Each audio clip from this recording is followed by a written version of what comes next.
Hey, salutations chers auditeurs et spectateurs, vous êtes sur la chaîne de Vérité à venir. N'oubliez pas de vous abonner, de liker, de commenter, de partager. Tout ça c'est gratuit et ça offre une grande visibilité. Le sujet du jour, c'est The Fabian Society, puisque, vous savez, je réédite Nom de code Nouvel Ordre Mondial pour la guerre ouverte contre les peuples, et dedans j'ai abordé le Tavistock et d'autres organisations de la sorte qui s'attaquent à la famille, à l'identité, à la société, et dans le mouvement socialiste, de cette branche de la gauche, nous retrouvons The Fabian Society avec des personnages très importants qui vont être liés après à d'autres organisations, dont la Société théosophique.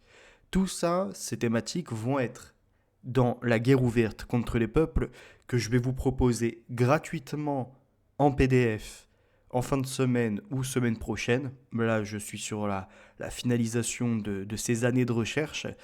Et sur Amazon, le livre sera disponible à un prix défiant toute concurrence puisque je ne fais aucun bénéfice. Et on est sur à peu près 600 pages avec des thématiques comme George Soros qui ont été ajoutées, le monde alimentaire agricole également, et plein de surprises, de détails très intéressants sur ce que la société est et la façon dont elle est transformée. Aujourd'hui, je vous propose la lecture de ce passage. Vous êtes prêts? Tendez l'oreille. C'est parti. Le socialiste est par définition celui qui veut s'accaparer les vertus des dogmes religieux pour les présenter dans un programme politique en s'affichant comme révolutionnaire de la société humaine. Illustrons la démonstration avec les mouvements spiritualistes qui affirment que l'Esprit Saint est présent dans le corps humain ou dans la nature. Jean Jaurès applique ce principe en racontant que le politique et le mystique sont inséparables.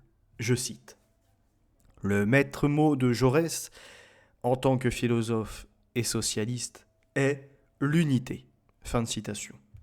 Le spiritualisme est imprégné de l'idée que pour changer l'homme, c'est d'abord sa liberté individuelle qu'il faut rendre possible.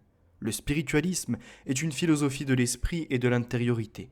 Tendance réorganisée par le monde anglo-saxon qui ajoute la possibilité d'établir des liens avec l'au-delà. Aux États-Unis, le spiritualisme moderne trouve ses racines à Hydesville, dans l'État de New York. En 1848, le spiritisme, qui est une branche à la suite de cette modernité du spiritualisme, est inventé au domicile de la famille Fox, deux sœurs, Kate et Maggie, qui déclarent avoir été réveillées par des bruits dans la maison. Je cite, des coups, sans origine apparente, fin de citation, qui vont se reproduire. Tout le village est informé, s'imaginant en contact avec l'au-delà. Vite colportés, les événements de Hydesville donnent naissance à un véritable phénomène de société. Par la suite, ces deux sœurs vont être rejointes par leur aînée, Léa, et elles vont devenir des médiums de l'au-delà, un phénomène de société qui séduira des millions d'adeptes aux États-Unis et dans le monde. Derrière cette mascarade se trouvait Léa, la grande sœur, mère veuve qui voyait une opportunité de se faire de l'argent. En 1888, Margaret racontera que tout a commencé en voulant simplement faire peur à sa mère. La tactique était simple. Une pomme, accrochée à un bout de ficelle, qu'elle pouvait faire tomber de son lit sans que personne ne s'en rende compte. Puis, Kate découvre qu'à son tour, des craquements d'os avec ses doigts de pied émettaient des bruits sourds. Et tout s'enchaîne, jusqu'à créer un code. Margaret achèvera le mythe. Je la cite. Le spiritualisme est d'un bout à l'autre une supercherie. C'est la plus vaste imposture de notre siècle.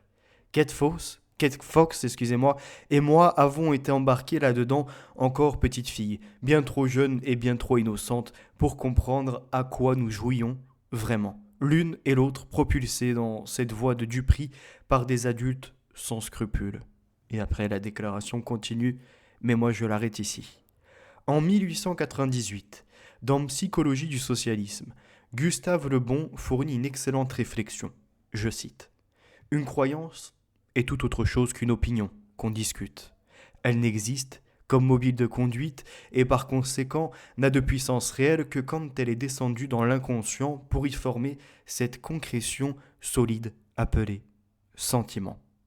La croyance possède alors ce caractère essentiel d'être impérative et soustraite aux influences de l'analyse et de la discussion. Fin de citation. En bas de page, il ajoute un complément. Je cite. Toutes les petites sectes religieuses qui éclosent depuis 25 ans, comme elles éclosaient à la fin du paganisme, spiritisme, théosophisme, etc., possèdent de nombreux adeptes présentant cet état mental où la croyance ne peut plus être détruite par aucun argument. Le célèbre procès des photographies spirites est plein d'enseignements à ce sujet. Le photographe, B, avait avoué à l'audience que toutes les photographies de fantômes remises à ses naïfs clients avaient été obtenues en photographiant des mannequins préparés. L'argument pouvait sembler catégorique, il n'ébranla nullement les croyants. Fin de citation. Dans cette dynamique émerge Elena Blavatsky. Avec, je cite, d'anciens spirites déçus, elle crée en 1875 à New York la Société théosophique. Fin de citation. Selon elle, le genre humain descend d'êtres spirituels venus d'autres planètes et toutes les religions possèdent un aspect d'une vérité plus universelle. Elle veut faire advenir une nouvelle spiritualité mondiale en incorporant les sagesses orientales, hindouisme et bouddhisme découverts lors de ses voyages en Asie. Pascal Duval, porte-parole de l'Union nationale des associations de défense des individus et des familles victimes de sectes, utilisera la formule suivante. Je le cite. Les tables tournantes font place au karma, mantra, yoga, réincarnation et maître invisible vivant dans l'Himalaya. Fin de citation. Parmi les descendants de la théosophie, on trouve Alice Bailey, qui parlera la première de Nouvel Âge, ou Georg Lanz von Liebenfels, dont les théories sur la supériorité de la race allemande aryenne ont pu inspirer Hitler, selon certains historiens, ou encore Aleister Crowley, et aussi Georges Gurdjieff, qui a repris les préceptes de la théosophie en y ajoutant des techniques de manipulation mentale. Ce mage eut pour disciples Aldous Huxley, Catherine Mansfield, Louis Pauwels. Ce dernier fondera en 1979 le Figaro Magazine. Alors, je marque une pause. Je vous avoue que dans le livre, j'ai pas assez d'espace pour expliquer tous les travaux que j'ai faits derrière. C'est-à-dire que le Figaro Magazine a fait la promotion après vous savez, de ces gens des médiums, un peu de la sorcellerie, de l'ésotérisme et tout ce qui s'ensuit, ou encore de ce qui est lié à l'astronomie, astrologie même plutôt devrais-je dire, et comment dirais-je, plein d'autres choses encore qui s'agrègent à ça. Je ne peux pas vous en dire plus aujourd'hui, j'ai déjà fait un peu l'exercice, mais j'ai tout un travail encore qui est en dehors du livre. Continuons. Reprenons sur la genèse de la Fabiane. Dans ses filières spiritualistes, Podmore Frank, grand adepte de ce mouvement, voire de tous ces mouvements qui existent en filière, finira par s'en détacher. Rappelons qu'il était enquêteur sur les fraudes des milieux spiritistes. À partir de 1880, pour entreprendre des recherches sur les phénomènes métapsychiques au sein de la société for Psychical Research, qu'il avait participé à fonder. Lors de l'exploration d'une maison hantée en 1881, il fait connaissance d'Edouard Pease. Tous deux sont attirés par des idées socialistes et à l'automne 1883, les deux atterrent à la Fellowship of the New Life, en français Fraternité de la Vie Nouvelle, fondée par Thomas Davidson et 30 autres membres un an auparavant. Tout devait converger vers la mise en culture du meilleur dans chaque être humain, affichant ouvertement que c'est une société pour les personnes intéressées par la pensée religieuse, la propagande éthique et la réforme sociale. Dans son livre « La philosophie du Faust de Goethe », Davidson écrit, je cite, « Je pense que la vraie poésie peut inclure tout le contenu de la philosophie et une grande partie de celui de la religion, en la présentant cependant sous sa forme propre, qui est toujours individuelle et concrète. Faust est justement une telle forme. Mais son contenu, je crois, est tout le mouvement spirituel vers l'émancipation individuelle composé de la réforme teutonique et de la Renaissance italienne dans toute leur histoire, leur portée et leurs conséquences. » Fin de citation. Un des socialistes populaires de l'époque et membre de la Fellowship se nomme Edward Carpenter. C'est un homosexuel connu pour s'être attaqué au problème de l'aliénation sexuelle et pour s'être imposé comme le principal défenseur de la cause homosexuelle à une époque où celle-ci était un tabou social. Selon Edward Carpenter, je cite, ces premières réunions de la nouvelle fraternité étaient pleines d'enthousiasme et d'espoir. Une vie simplifiée, une alimentation humaine et une tenue vestimentaire rationnelle, le travail manuel, les idéaux démocratiques et les institutions communautaires. Fin de citation. L'un des principaux membres de la Fellowship était la fondatrice et pilier de la commune de Doxty Street, Edith Lees. Parfois secrétaire de la Fellowship, romancière féministe et lesbienne, conférencière, membre de l'Union sociale et politique des femmes suffragistes et du cercle radical de la discussion féministe Free Woman. Au sein de la Fellowship House, Edith Lees voulait une totale égalité et rejetait que les femmes soient dans la servitude. Mais ça n'aura pas fonctionné. En réponse au slogan de William Morris, je cite, « La communion est le paradis », fin de citation, elle a ensuite affirmé que, je la cite, « La communion est l'enfer, le manque de communion est le paradis ». Fin de citation. Le groupe fit rapidement face à des tensions. En janvier 1884, une douzaine de membres de cette association, dont Podmore et Pease, déçus du manque d'engagement concret, la quittèrent pour fonder la Fabian Society. Ce fut Podmore qui proposa le nom de Fabians. On lui attribue aussi la mise en forme de l'attitude politique de la société. Je cite, « Il faut savoir attendre le bon moment, comme Fabius l'a fait patiemment dans sa lutte contre Hannibal, malgré les critiques qui lui reprochaient sa lenteur, mais quand le moment viendra, il faudra frapper fort, comme l'a fait Fabius. Sinon, notre attente serait vaine et stérile. » Fin de citation.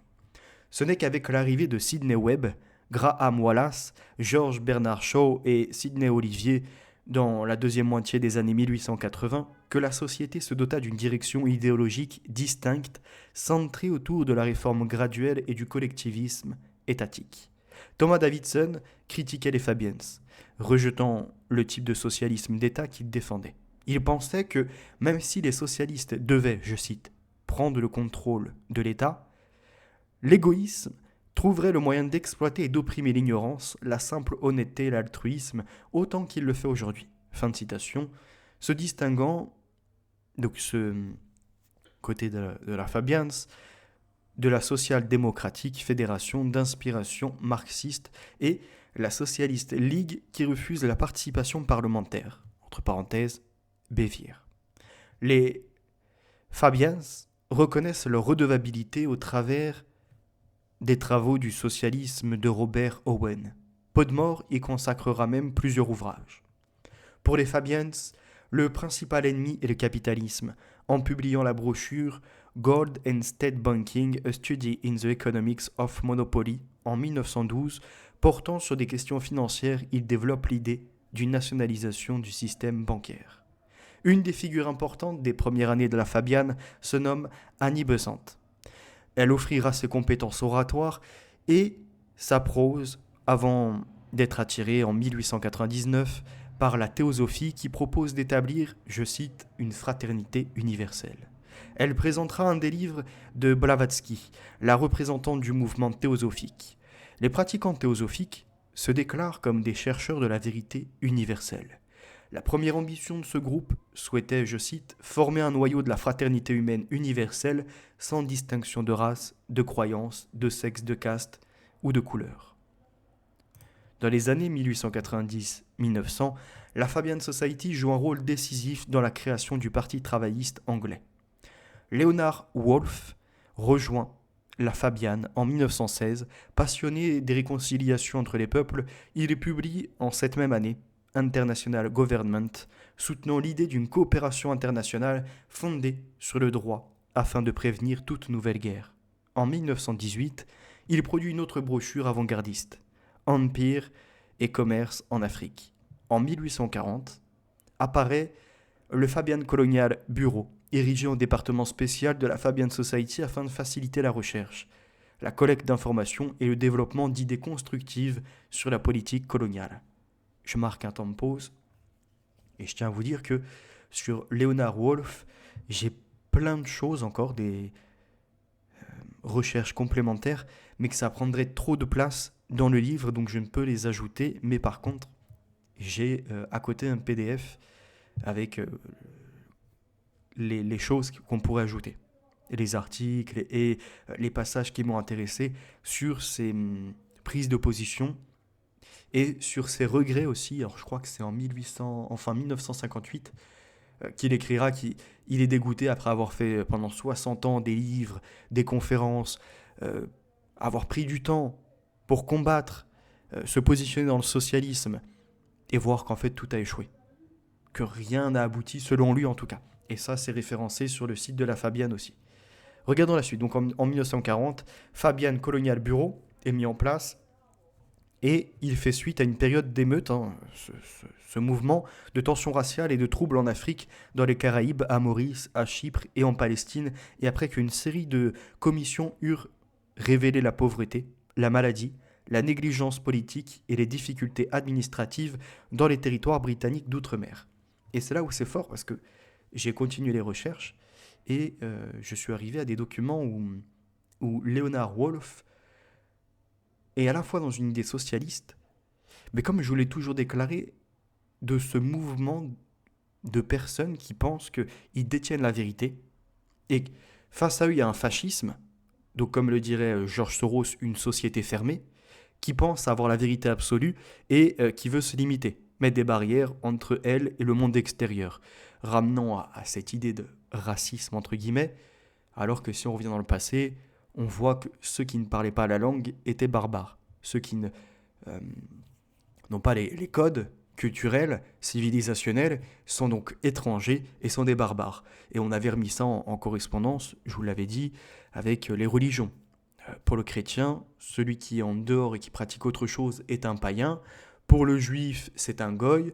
Pour le musulman, c'est soit les gens du livre, ou soit les autres, ou encore les koufars.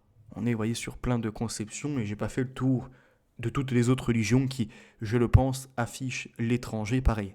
D'un mot, ou en tout cas d'un symbole qui peut soit différencier, soit carrément amener à la discrimination. Et là, c'est pareil. De dire qu'il y a des cultures différentes, en dehors des religions, ça ne veut pas dire de parler d'inférieur ou de supérieur. Il y a différents critères qui rentrent en jeu. Mais ce qui est incroyable, c'est que ces socialistes, eux, parlent bien en termes de supérieur et d'inférieur. Donc, les Occidentaux, on doit favoriser les peuples colonisés et leur donner tout le savoir. Et c'est exactement ce qu'on observe aujourd'hui, c'est-à-dire les autres avant les nôtres. Ce qui veut dire que dans notre société, les nôtres, autochtones, par exemple pour les Français, vont être amenés à la baisse parce qu'on favorise les entrants, ces nouveaux occupants. On veut leur offrir toutes les clés en main, donc on leur donne des logements. On fait en sorte qu'ils puissent avoir toutes les subventions dont ils ont besoin pour des assos ou encore pour accéder à la culture. On les favorise, même par ce qu'ils appellent la discrimination positive. Donc on discrimine les autochtones pour favoriser les étrangers et leur donner plus d'accès aux formations, à l'étude et à tout ce qu'on veut. Et là, regardez, parce qu'avant de l'appliquer sur nos territoires, ils ont d'abord voulu le faire dans les colonies. On rappelle, on est à une autre époque quand même. Le docteur Fortes écrit, je cite, le bilan de la preuve scientifique et de l'expérience pratique montre que les races non européennes ne sont pas radicalement différentes de nous dans leur constitution psychologique fondamentale et leur capacité à être éduquées. Monsieur Leonard Woolf estime qu'il n'y a, je cite, absolument aucune preuve d'une incapacité raciale. Fin de citation, qui ferait des Africains, je le cite à nouveau, une race si inférieure moralement et intellectuellement qu'ils seraient incapables d'acquérir les connaissances, l'expérience et les qualités morales nécessaires pour le self-government, donc l'autogouvernement, le côté où chacun peut faire la démocratie, dans le monde moderne. Fin de citation. Monsieur Krish Jones, député travailliste et président du Fabian Colonial Bureau, déclare, je le cite, la première considération doit être le bien, donc le bien-être économique et social, et le bonheur des peuples coloniaux, et avec cela l'intérêt général de l'humanité. Fin de citation. Hop, que je corrige ça. Donc Leonard Woolf considère que, je cite, si les Africains doivent diriger leurs propres affaires, on doit leur donner cette connaissance de la civilisation occidentale sans laquelle cette direction est impossible. Cela implique aussi un énorme accroissement des occasions données aux Africains de se former comme ouvriers qualifiés, techniciens, savants, docteurs, ingénieurs, fonctionnaires civils, etc. Fin de citation. Max Beer perçoit la société fabienne comme, je cite, un institut d'ingénierie sociale. Fin de citation. Pour appuyer son analyse, nous pouvons voir que l'écrivain de Public Opinion, Walter Lippmann, est un disciple de Graham Wallas, membre de la Fabian Society jusqu'en 1904, et il est l'un des fondateurs de l'université LSE, on rappelle la London School of Economics, qui a été mise en place par Wallas, et le couple Webb et un autre membre. Au total, ils sont 4, mais tous issus de la Fabian Society, qui après va fabriquer des dirigeants dans l'objectif du socialisme. Et là, un des disciples de Graham Wallas est Lippmann lui-même. Dès 1910, ce Lippmann après va être recruté par la Fabian Society et d'autres agents de l'Empire britannique. Et on a un événement majeur qui s'appelle le Grand Débat. Donc le grand débat passionné sur la démocratie a attiré l'attention du public dans les années 1920. Lippmann et John Dewey se sont confrontés sur l'idée d'une grande société. Lippmann émettait des réserves sur la démocratie qui lui semblaient fragilisées par la propagande agissant sur la masse. Il eût préféré des décisions d'experts technocrates, alors que Dewey, de son côté, proposait de restructurer la société de manière... à restructurer la société de manière... J'ai oublié quelque chose. À ce que les citoyens puissent s'auto-organiser librement. Donc, restructurer la société de manière à ce que les citoyens puissent auto-organiser librement leur communication. Vous voyez, je fais la petite correction en direct. Fin de citation. Ce qui est revenu sur le devant de la société occidentale, particulièrement en France, avec l'idée des référendums d'initiative citoyenne où les citoyens deviennent des acteurs de la société. Là, je reprends le débat entre Lippmann et John Dewey, qui est de façon interposée, puisque c'est par les livres qui se répondent, et je mets un parallèle avec ce qui se déroule aujourd'hui, c'est-à-dire ceux qui demandent le RIC. On est exactement dans les mêmes idées. Et regardez la suite. Dewey répond à Lippmann en publiant Le Public et ses problèmes. Lippmann ne déplorait pas toutes les compétences et surtout à l'époque ne déplorait pas le manque de connaissances du grand public, comme le laissait entendre Dewey. Oui, il n'était pas là à s'inquiéter du manque d'informations, le public là, même des fois un peu trop. En trop grande quantité, ça fait de la désinformation. Et il s'inquiétait plutôt des interprétations qui en sont faites. Ce qu'il nomme un public fantôme, puisqu'il a publié Opinion Public, je crois que c'est ça, Public Opinion, et l'autre c'est en fait le public fantôme. Cette thèse provient en partie du retournement de l'opinion publique américaine dans l'engagement de 1917, puisque Walter Lippmann a très bien compris les 4 Minute Men et tout ce qui s'ensuit, qui ont changé la vie de la population qui était défavorable à l'entrée en guerre de la part des Américains. D'ailleurs, je marque une pause et j'ajoute également que je suis tombé sur des articles récemment de Françaises âgées de 80 ans et plus qui témoignent de l'horreur des viols commis par ces libérateurs soi-disant. On rappelle déjà le rôle surjoué par l'Amérique et la plupart n'ont pas été condamnés. D'ailleurs, seuls parmi les GI qu'ils appelaient comme ça à l'époque, ceux qui ont été condamnés majoritairement étaient les Noirs, pour faire croire que seuls les Noirs étaient coupables d'être des sauvages ultra sexualisants, vous voyez, qui voulaient se faire la française. Et d'ailleurs, les Américains, pour qu'ils s'engagent dans la guerre, il faut savoir que les Françaises leur ont été vendues comme des filles faciles. Ce qui est incroyable, c'est qu'aujourd'hui, les Africains qui viennent en Europe, les nouveaux occupants, c'est pareil. Ils ont un imaginaire de la française fille facile. Et quand ils tombent sur certains profils de femmes qui sont émancipées et non soumises, eh ben, ils n'arrivent pas à les draguer. Allez, il y a la complication culturelle, il y a la barrière du langage et bien d'autres choses. Ils ne sont pas forcément gentlemen, la plupart de ceux qui viennent. Et à ce moment-là, ils se retrouvent à agresser. Est-ce qu'au fond d'eux, dans leur gène, ce sont des sauvages qui sont prêts à agresser les femmes ? Je ne pense pas. C'est les mythes qui leur sont vendus et qui viennent à leur bousiller le cerveau. Et après, nous sommes sur des gens pour certains qui n'ont aucune morale, aucune conscience. Voyez-vous, je reviens à ce que j'ai écrit. Lippmann, comme Dewey, veulent améliorer l'école afin... Alors, hop, j'ai oublié un petit passage. Lippmann et Dewey critiquent donc le darwinisme social sauvage, déplorant le capitalisme de prédateurs. Lippmann est un des principaux penseurs à l'origine du néolibéralisme, influençant le courant avec son livre The Good Society. Lippmann, comme Dewey, veulent améliorer l'école afin que ce ne soit pas des centres de transmission de savoir, mais avant tout des fabriques d'enquêteurs qui viendront à s'élever. Euh, Puisque, là je vous l'ajoute mais je ne l'ai pas mis dans le livre, selon eux, l'école c'est trop un endroit où on te formate et on ne t'offre pas les cartes d'être ton propre chercheur, enquêteur. C'est-à-dire que on t'impose un programme, alors qu'on pourrait te donner les bases plutôt de guidance pour faire tes recherches, vous voyez, discerner le vrai du faux, le bon du mauvais, et remonter les courants philosophiques, pourquoi pas toi-même devenir un atout dans ces sciences-là, dans la philosophie ou dans d'autres branches encore, et y ajouter aussi ce que tu as compris de la société, ou bien ce que tu peux en tirer, ou ce qu'intérieurement tu ressens. Il y a plein d'autres choses, et c'est ça qu'ils tentent de faire. Mais c'est aussi un danger, de ne plus transmettre le savoir et de laisser chacun y accéder par la suite, par ses expériences personnelles ou professionnelles. Lippmann constate donc que, je cite, l'éducation est inconcevable, est incapable de fournir un bagage nécessaire aux citoyens parce que les professeurs ne peuvent anticiper les questions qui se poseront demain. Fin de citation. Lippmann a écrit par la suite que, je le cite, « Nous appartenons à une génération qui a perdu sa voix, incapable de se développer dans les grandes vérités qu'elle a reçues donc des émancipateurs. Elle est devenue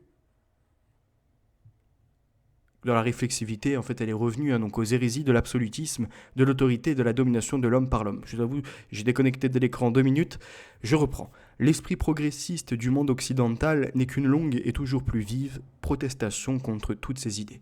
Nous avons déchiré l'esprit humain, et ceux dont les sympathies profondes semblaient les destiner à être les porteurs de la tradition civilisatrice se sont dressés les uns contre les autres dans une lutte fratricide. Fin de citation.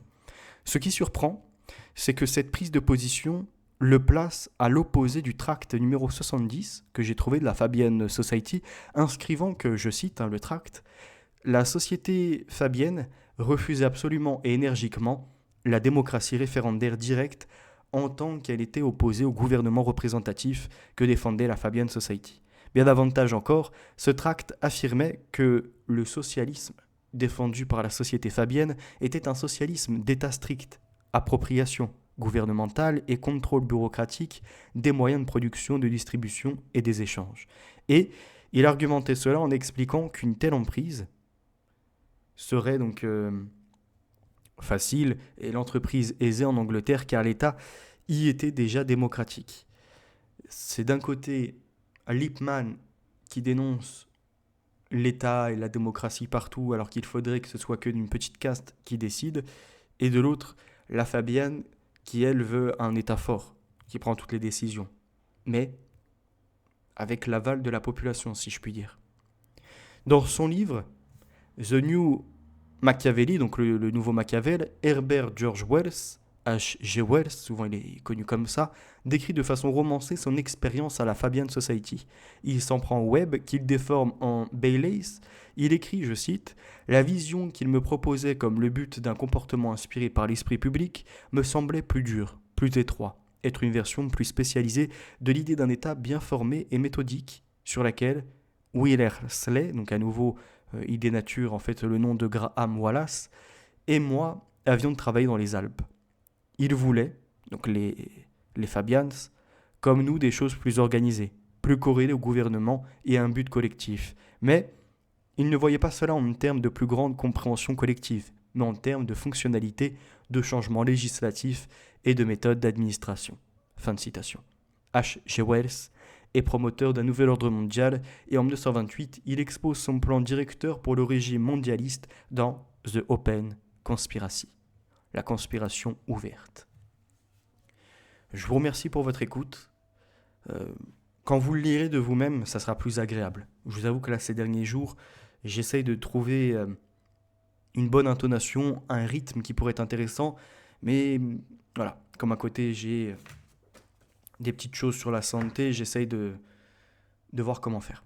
Je vous remercie pour votre écoute, la vérité, l'avenir, les valeurs sont ancrées, la victoire assurée, et je vous tiens au courant pour ceux qui sont intéressés sur la publication de la guerre ouverte contre les peuples. Bye.